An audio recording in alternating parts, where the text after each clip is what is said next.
Hey, mololo, mololo, mololo.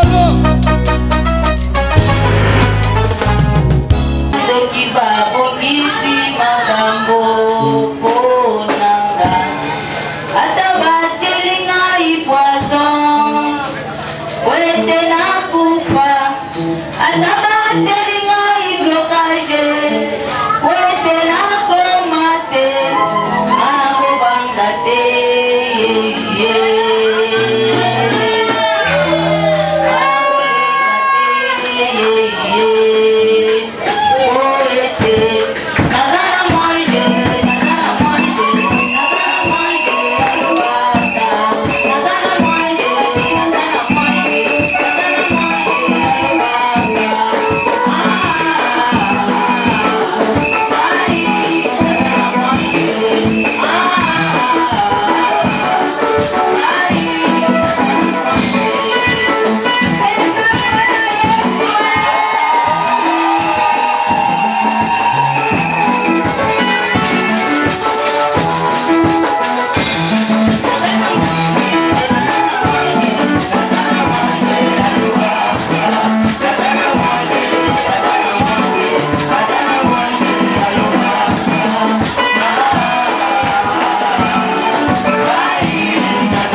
Pour la lecture de la parole de Dieu.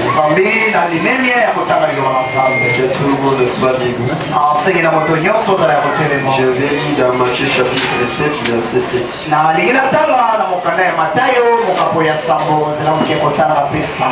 La soirée d'aujourd'hui, c'est une soirée de prière. Pourquoi? Dans notre église, notre semaine, 3 jours. C'est pour cette raison. Aujourd'hui c'est le premier jour de notre semaine. Et le jeudi ça sera le deuxième jour. Et le dimanche ça sera le troisième jour. Parce qu'il est par chaque fois. Je lis bien dans Matthieu chapitre 7 verset 7.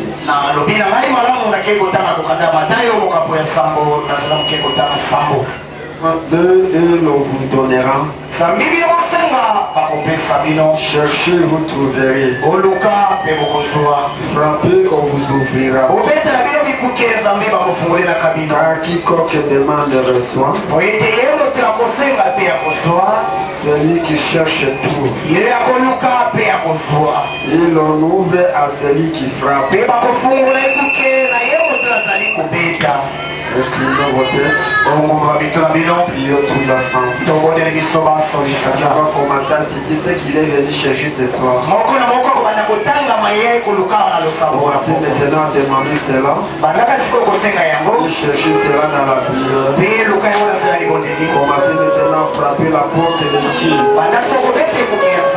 Il ouvre maintenant. Pour te donner ce que ton cœur.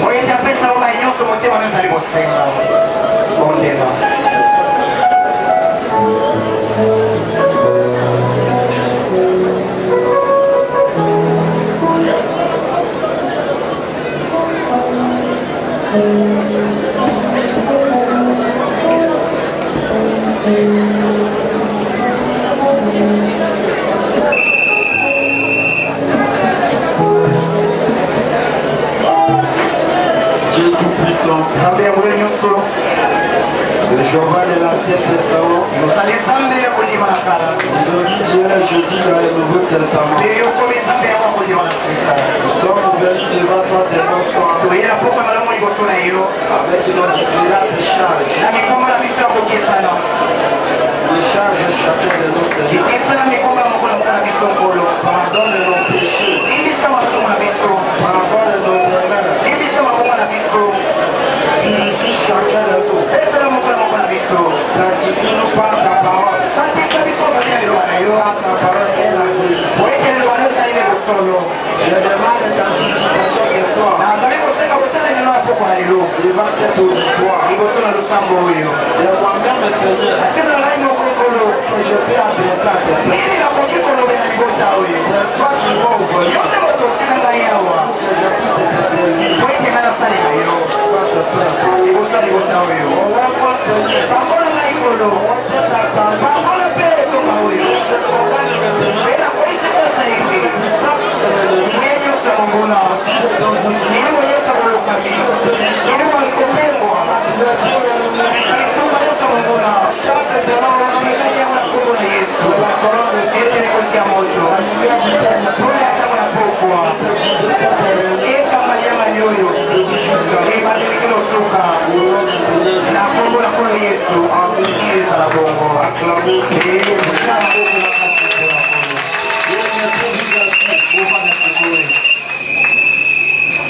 Que Dieu vous bénisse.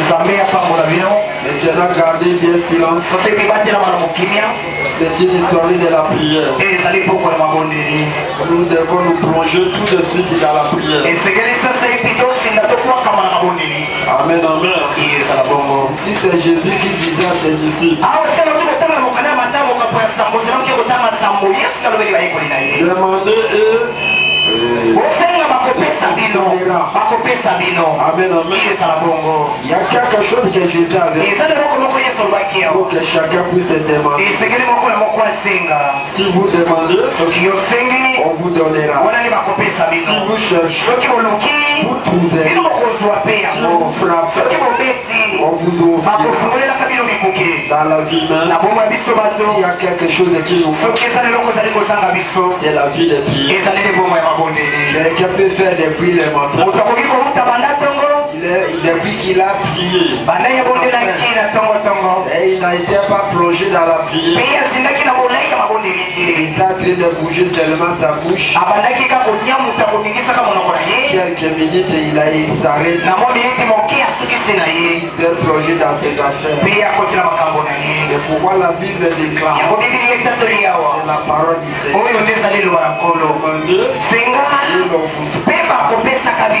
Amen, amen. C'est là où je vais te donner. Tu étais allé demander à ton homme, à quelqu'un de ta famille, peut-être à ta maman ou à ton grande soeur, ou à ton grand frère. Et un jour, peut-être il t'avait. Pourquoi? Tu étais allé chercher. Tu étais allé demander. Amen, amen. C'est pour avoir les boulots. Il faut demander les boulots. Il faut que tu quittes ta maison pour aller chercher. Comme ce soir, avant que tu es habitué de venir dans l'église, ou tu peux marquer quelque chose que tu es venu chercher des fois. C'est pourquoi un vrai chrétien, avant de quitter sa maison, il vient dans la maison de Dieu avec un objectif précis. Comme je pars ce soir, je suis d'aller à mon Dieu pour qu'il puisse me donner ceci. C'est dans cela que tu quittes ta maison. Quand tu quittes ta maison, Dieu est venu chercher. Et la façon de faire, c'est dans la prière. Amen, amen. Beaucoup de gens sont incapables de frapper. Amen, amen. Que ce n'est pas de frappe et de coups. C'est dans la prière. Acclamez.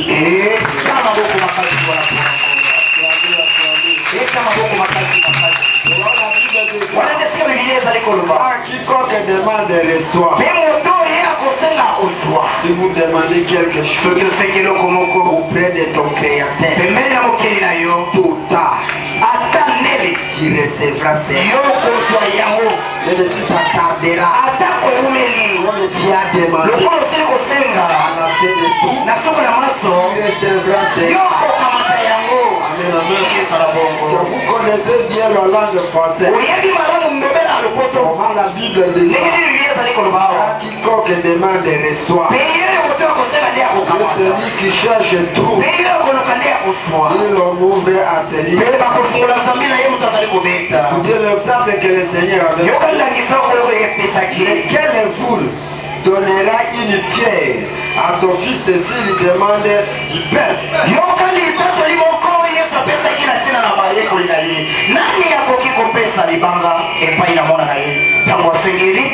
Amen, amen. Il y a des parents qui sont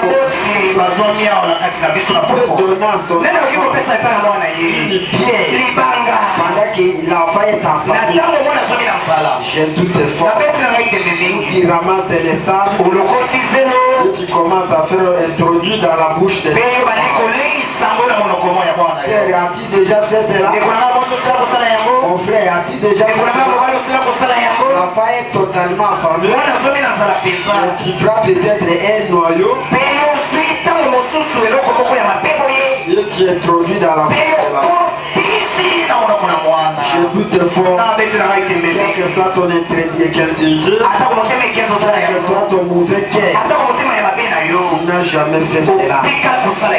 Amen, amen.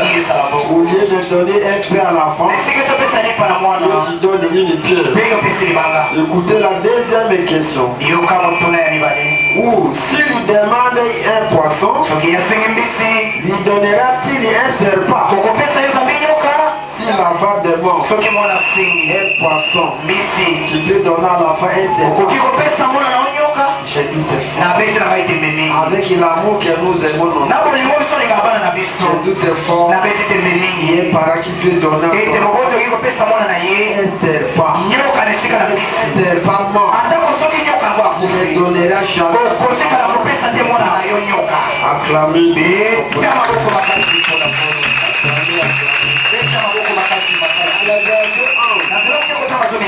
Donc un méchant comme vous l'êtes.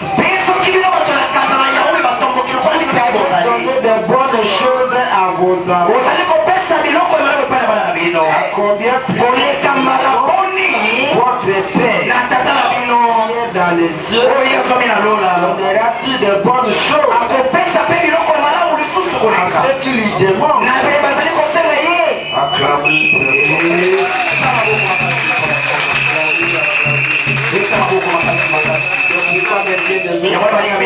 Selon les moments où nous traversons dans des temps très dangereux, où chacun va se tenir, nous demandons la grâce du Seigneur dans sa vie, dans son église, même dans sa famille. Il est arrivé, chaque enfant doit chercher la face du Seigneur dans sa propre vie, dans la vie de ses enfants, dans la vie de son église, dans la vie de sa famille,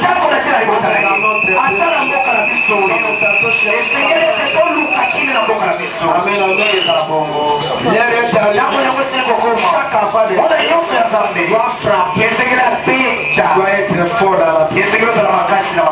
C'est la tempête est tellement grande. C'est là que je vous dis ça. Comment le Seigneur était avec nous. Au moment où nous sommes, il y a des morts subites, il y a des courtes maladies, des accidents. L'affaire est sur la vie. Le diable a pris des sables. Il y a des tonneaux.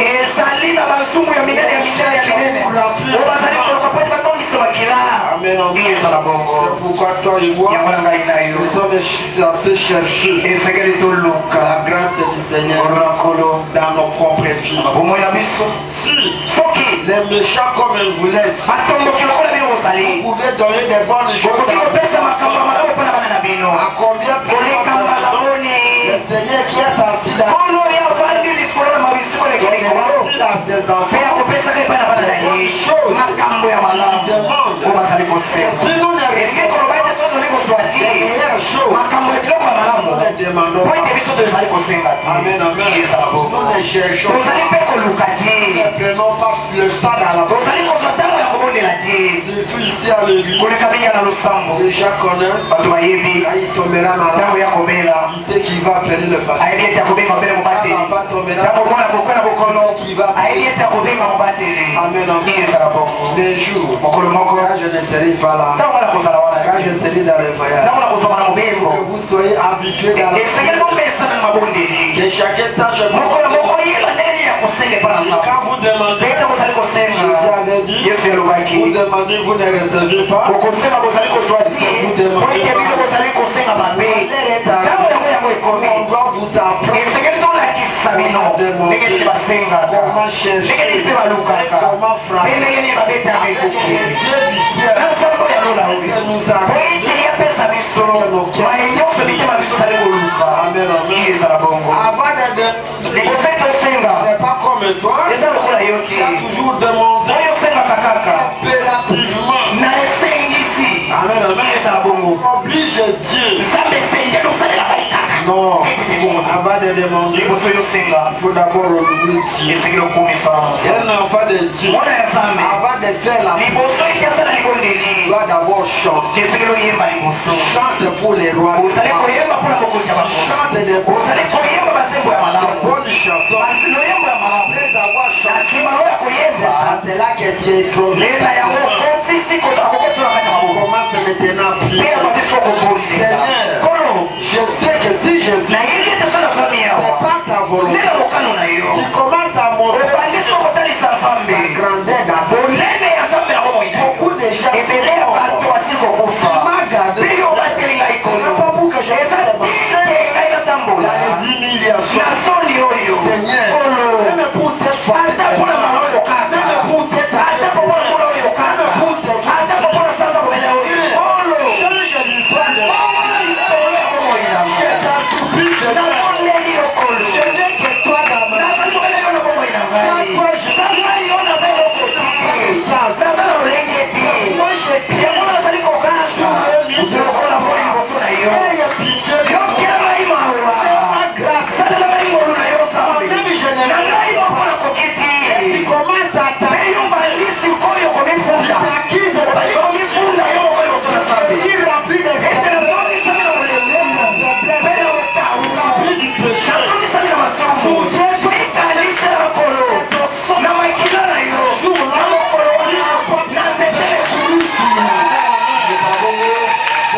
Depuis que j'étais perdu, regarde comment je sens que qui t'a dit que si je peux faire pas pour toi, c'est qu'il ne sera pas. Il est toujours dit. J'échappe. Je ne savais pas avant de prier. Chanter d'abord. Toute la terre vit où dépend de celui qui écoute.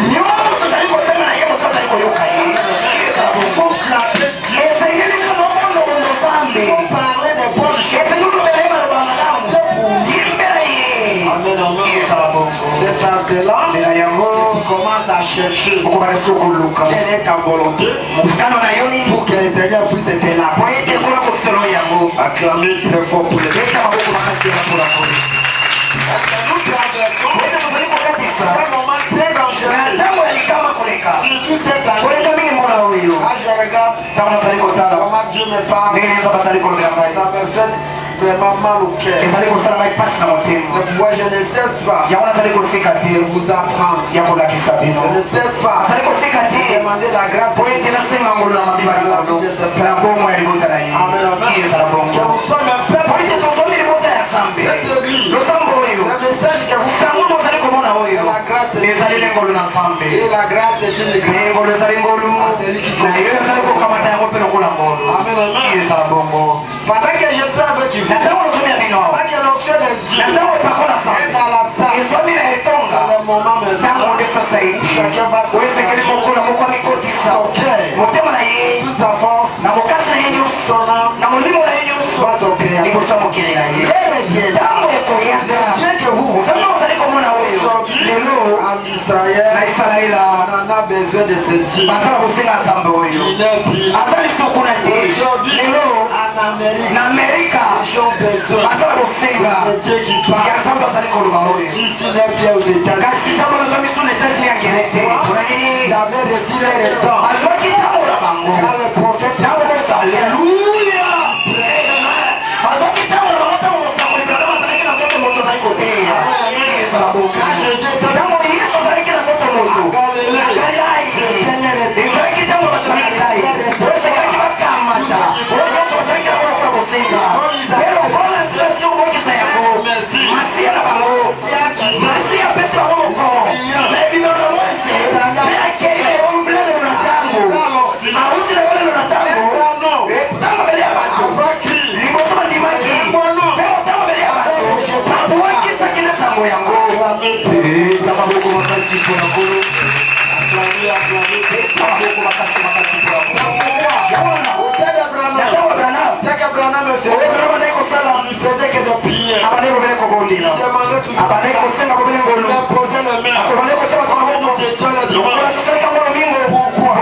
Il faut qu'il ait la puissance. Puisse entrer dans chaque cœur. Pendant que je prie pour vous, si c'est la terre, ça sera difficile connaître ma valeur. On est allé être surpris. Alléluia. Il est allé voir un les gens commençaient à si tu ne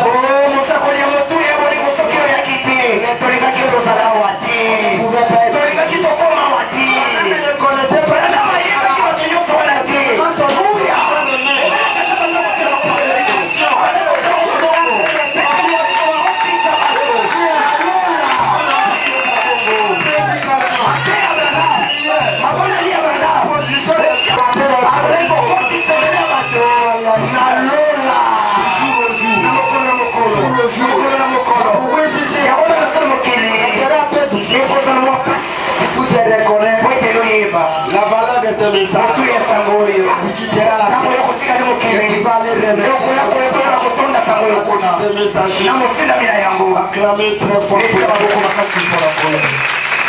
Et aujourd'hui, la même puissance, les mêmes options qui étaient descendants d'Israël est arrivé aux États-Unis. La même puissance est maintenant au milieu.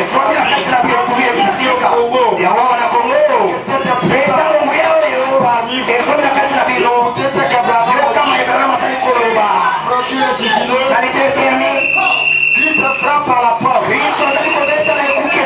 Acclamez très fort. Yesa maboko makasi mpona kolo. On avait 38 idées. Zela moke kotanga tuku misato na mwambia katikati ya mibale. Branham a dit, Branham alobi boye. mais rappelez-vous bien, Omikalisela malamu losambo. il arrivera un temps Ekoya na ntango moko. où vous irez de l'est à l'ouest. Okokokenda na ngambo na ngelela ngambo na monano. Nord aussi. Na ngambo na bilelo wapela bamelale. Déjà trouvé. Akakete bokuta yango. On ne les trouve Pe bokokuta pas. yango ti. Beta maboko makasi mpona kolo. C'est ce que dit la Bible. Ndenge yango bibili elobi. Il est si bon envers nous. Ezali malamu mingi epai na biso. Amen, amen. Ezala bongo. Branham a dit, Branham alobi boye. malgré ce que vous minimisez, Ata kozali kotiola la lelo. date en est Kobila na molimo. la guérison. Lobiko na nzoto. Vous avez Oyo bozali kuna bosasa epi. les gens ne Oyo comprennent bato bazali kozala na motu ya ti. Branham alobi boye. Ekozala na ntango moko. Oyo ekoya. Oyo bokokende. Bino nde awa. Si vous n'écoutez Soki boyoki to nazali koloba. Ekozala na ntango moko. Oyo bokokende. Na ekizala na ntango elalelo na ntango. Na ntango na ngelala ntango na monano. vous cherchez Mpona koluka. Lobele oyo tozala kosasa epi na pokwa oyo. la Branham a dit, Branham alobi okokuta bata na esika moko ti. il est si bon envers nous. Ye aza malamu mingi epai na biso. Il vient de nous visiter. yango nauti kotala biso. Nous avons reçu une visitation terrestre. Ozomi kotala nyamambi balikolo. Toutes ces photos que vous voyez. Bilili nyonso ozali komona oyo. Tous les signes. Obamambi balikolo ozali komona oyo. Ezali kotala nyamambi balikolo na katikati na biso. Oyo oza nango lelo na Israela ata ko Etats-Unis baza nango lisusu te. Kasi lelo ezomi na katikati na biso. Eta maboko makasi mpona nkolo. Yango na ntango ozali nano wana oesengeli yosenga oesengeli yoluka na esika yokenda kolukaka mokolo moko yaibelelo mongambo to na monano ntango yango ezwami na ino oyesengeli tosinda na mabondeli yoka lolenge okobanda kokende kosonga kongambo na likolo na monano bibili ezali koba boye na suka na ntango ekozala batango ya pasi otango mosusu mona kokona bokono ntango mosusu yo moko to mpe mobali na yo bakoya na yo awa ntango mosusu na masina esimbi te ntango mosusu bakei na yo na komi na Kinshasa esimbi kuna te batamboli na yo lisusu na monga fula oite bato bakozala posa ya kokuta esika kani o bakoki kozobiko na solo o bakoki kozolo ekolo ya lobi ekozolo na ntango moko o bato bakoluka yango o bakokuta yango te kasi ngai na yo osilosenge toluka yango ekolo ya bimonisi na katikati na biso yango lesengeli tokangama na yango eza maboko makasi wana mpona kolo eza maboko lisusu makasi makasi wana lisozali kopesa toli nakoli bongisela mambo na yesu zela moke kotala tu misato na mitano na boye Voici ce que je propose. ntango ngo nazali kokalakolaka Ce bino que je proposais à frère Louis-Nevi. oyo nasengaki na ndeko levie Continuons à procéder comme nous l'avons fait. okoma kosala bobana lokola tosalaki yango liboso mingi esala bongo lelo olobi boye Voici ce que je propose. ntango ngo nazali kosenga Ce que j'ai proposé à faire. oyo oye nasengaki na ndeko levie Continuons à procéder comme nous l'avons fait jusqu'ici. tokoma kosala mpe kotambola kolinga nzambe kobondela kosila mabondeli ndenge tosalaki yango liboso kio lelo Comme ça. mpe tosala yango mbele bongo Simplement. libongeli bongo kaka Façon na la lolenge tolonge kobondela liboso lokola nzambe azobela kati ya biso ezali tokoma kobondela boye lokola tobondelaka liboso tosala moyo mokolo nyonso na ntango epako ya nzambe na ntango lobiko na nzoto ntango ngolu na kolo esomi na yo na katikati ya biso esengeli lokoba kaka eza maboko makasi mpona kolo yango na poko na lelo ezali poko mabondeli Écoutez ce que je désire yoko nazali kosenga dans la vie de chacun de na bomba na moko na moko na poko dans la vie de chaque famille, na bomba moko na moko dans la vie de chaque na chrétien, bomba mokristo nyonso chaque chrétien. mokristo nyonso mbali ya mwasi Vous aimez Branham, bino bolingaka Branham na ekele etiani identifié à Christ. koulaka na kristu Paragraphe 116. zela moke kotanga mokama na zobe na motoba Écoutez ce que Branham a dit. oyoka Branham azali koloba Seigneur, kolo je te les confie. nazali kopesa yo bango Ce sont les trophées de cette cette série de réunions de réveil. Vous êtes les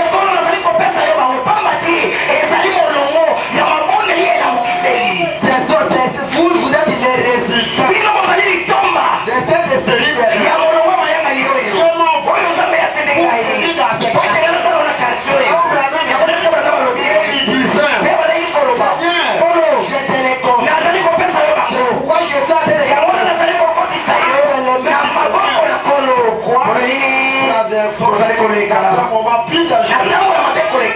Vous confiez vos enfants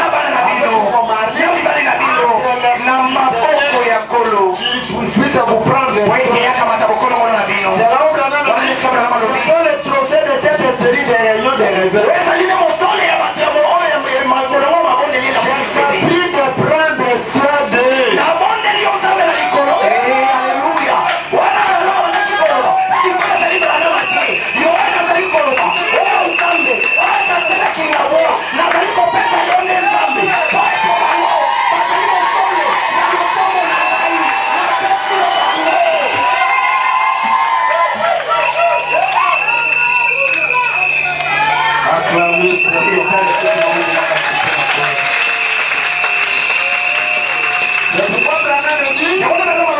Et là où je vais m'arrêter, je te prie de prendre soin d'eux.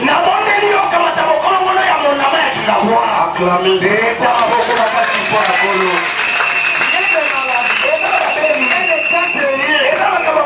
Pour avoir quelqu'un qui va demander à Dieu que Dieu puisse te prendre soin.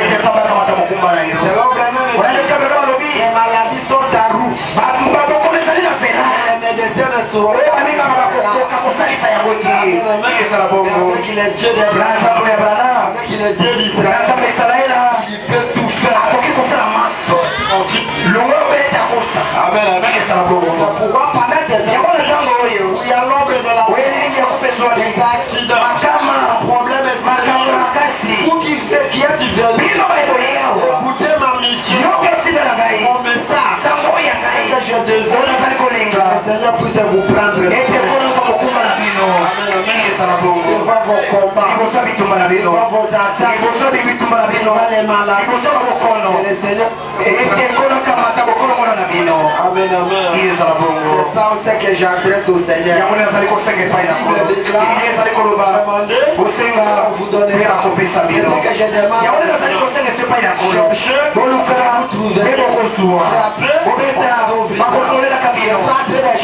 vous trouverez. Que le Seigneur puisse vous prendre soin. À la maison, mais bien aimé, essayez d'aller dans les hôpitaux, essayez d'aller dans des morts. Vous verrez beaucoup de la risque du monde. La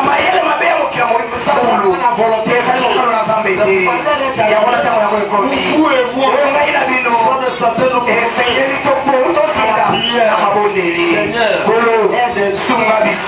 aide-nous, nous sommes venus chercher miséricorde. Aide-nous, c'est ça la prière de ce soir. C'est ici,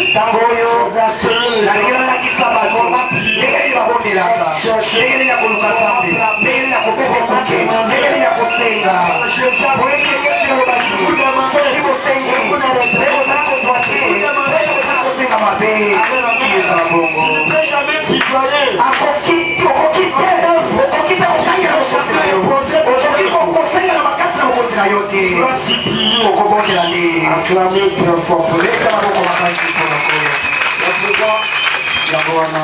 Soyez debout. Tu sais ce que tu as besoin. La Bible nous déclare. Demandez et on vous donnera. Qu'est-ce que tu as besoin? Qu'est-ce que tu es venu chercher? La Bible déclare. Celui qui cherche tout. Tu étais venu dans cette église. Il a cherché quelque chose. Et toi-même tu sais ce que tu as fait. Ce qu'il est arrivé. Ce qu'il veut faire. Et bon nommer en haut. C'est l'état de la prière. C'est l'état de la prière. Prenez le temps dans la prière. N'inquiétez pas à gauche et à droite.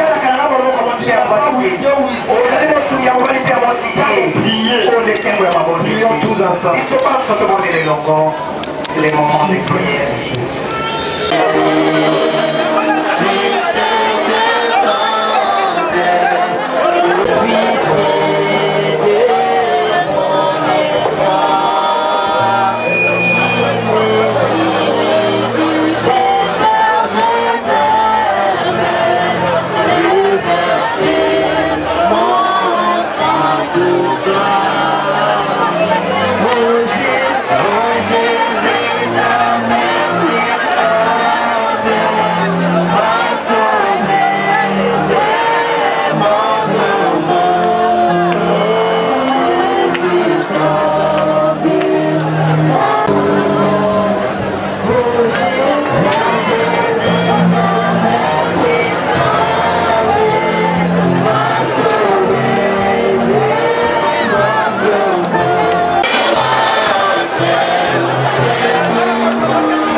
Au nom de Jésus, que la colonne de feu, je dis Seigneur, dans leur maison la protection. Au nom du Seigneur.